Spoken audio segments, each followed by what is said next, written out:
ரசூலுல்லாஹ் ஸல்லல்லாஹு அலைஹி வஸல்லம் சொன்னார்கள், ஸல்லல்லாஹு அலைஹி வஸல்லம், நாவுகளை நினைக்க வையுங்கள் இந்த வார்த்தைகளால், அன்போடும் பாசத்தோடும் சொல்லுங்கள் ஸல்லல்லாஹு அலைஹி வஸல்லம். முஹம்மது என்ற பெயரை கேட்டவுடன் சொன்னார்கள், யார் இந்த உலகத்திலேயே நான் நேசத்திற்குரிய உறவாக எடுத்துக்கொள்வது? ரசூலுல்லாஹ் சொன்னார்கள், உம்முக், உன் தாய்.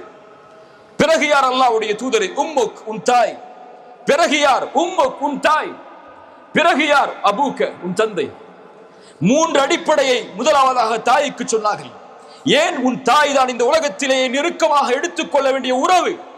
அவள் உன்னை சிரமத்திற்கு மேல் சிரமப்பட்டு உன்னை பெற்றெடுத்தாள், ஈண்டெடுத்தாள். அவள் தான் அடிப்படை நீ பிறப்பதற்கு, இந்த பூமியில் வருவதற்கு, என்னை அறிவதற்கு, என் வளர்ப்பில் நீ வளர்க்கப்படுவதற்கு. அதனால் உன் தாயை நெருக்கமான உறவாக எடுத்துக்கொள். அதற்கு பிறகு உன்னுடைய தந்தையை எடுத்துக்கொள். இறைவனுக்கு செய்ய வேண்டிய வணக்க வழிபாடுகளுக்கு பிறகு இறைவன் அங்கீகரிக்கப்பட வேண்டிய மிக முக்கியமான செயல் தாய் தந்தை இடத்தில் நல்ல முறையில் நடந்து கொள்ளுதல். நாம் நம் தாய் தந்தைக்கு சொந்தம்.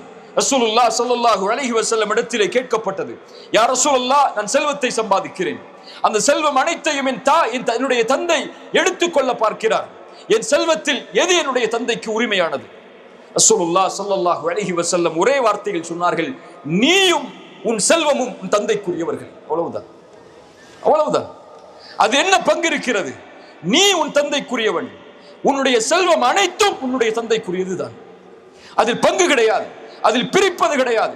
அதுதான் உன் உலகத்திலே இருக்கக்கூடிய உறவில் அடிப்படை. ரசூலுல்லாஹ் ஸல்லல்லாஹு அலைஹி வஸல்லம் அதற்கு பிறகு சொன்னார்கள், உங்களுடைய பிள்ளைகள் உங்களுடைய செல்வம். உங்களுடைய பிள்ளைகள் தான் உங்களுடைய செல்வம். உங்களுடைய பிள்ளைகள் செய்யக்கூடிய நலவுகள் தான் உங்களுடைய செல்வம்.